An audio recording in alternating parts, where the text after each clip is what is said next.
দেখুন, আবার বলা হচ্ছে মার্কেট কোথায় হবে তারা ঠিক করে দেবে। কি করে ঠিক করবে? ঠিক আছে, স্লটারের জন্য কি করে জানবে যদি কেউ দুধ দোয়াবে বলে গরু নিয়ে যায় কেনে? আমি কি বলতে পারি তুমি দুধ দোয়ানোর গায়ে কিনবে না? ছাগলের দুধ খায় বাচ্চারা, অনেক সময় অনেক অসুস্থ লোকেরা, ছাগলের দুধ কেনা যাবে না। কখন বলে দেবে মুরগির ডিম খাওয়া যাবে না?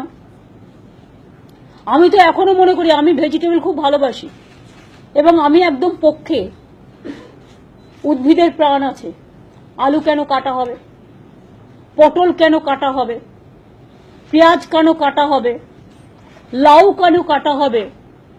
ধানেরও তো জীবন আছে, ধান তো তৈরি হয়, ধান গাছ থেকে ধানটা বড় হয়, তৈরি হয়, তারপরে আমরা চাল বানিয়ে খাই।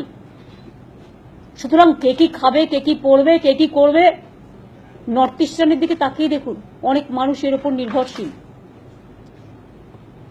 এক তো রমজান মাস চলছে, বেছে বেছে এই টাইমটাকেই বেছে নেওয়া হয়েছে, বেছে বেছে এই টাইমটাকেও বেছে নেওয়া হয়েছে।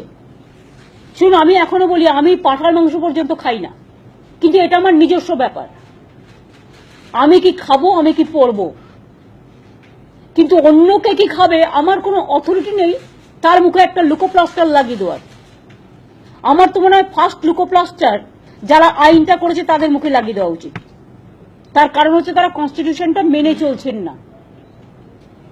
কখনো বলে দিচ্ছে গরুর কানে আধার কার্ড, মানে গরু দুল পড়বে আধার কার্ডে। আবার কবে গরুর কানে নাকছাবি দেবে কে জানে। সাজাতে সাজাক না, কান ফুটো করলে বুঝি লাগে না? মেয়েদের কান ফুটো করলে লাগে না? তুমি তো আমাকে কষ্ট দিচ্ছ। গরুর কানে আধার কার্ড, গরুর নাকে নাকছাবি, একটা করে সোনার হার দিতে পারতো। গরু দেবতা গোমাতা আমরা সবাই পছন্দ করি, সবাই ভালোবাসি। গরু কি খায়? ঘাস খায়, খড় খায়, ভেজ খেয়ে বেঁচে থাকে। গরুর দুধ আমরা খাই, গরুর দুধ কেন খাবে? গরুর দুধ শুধু গরুর বাচ্চারা খাবে, ঠিক কি না? আমার যুক্তি দিয়ে তর্ক বলুন, গরুর দুধ শুধু গরুর বাচ্চারা খাবে, কেন অন্যরা খাবে কেন? তার মুখের আহার কেড়ে নিয়ে বেস্ট ফিডিংটাকে প্রমোট করা উচিত। সুতরাং বলতে গেলে অনেক কথা এসে যায়।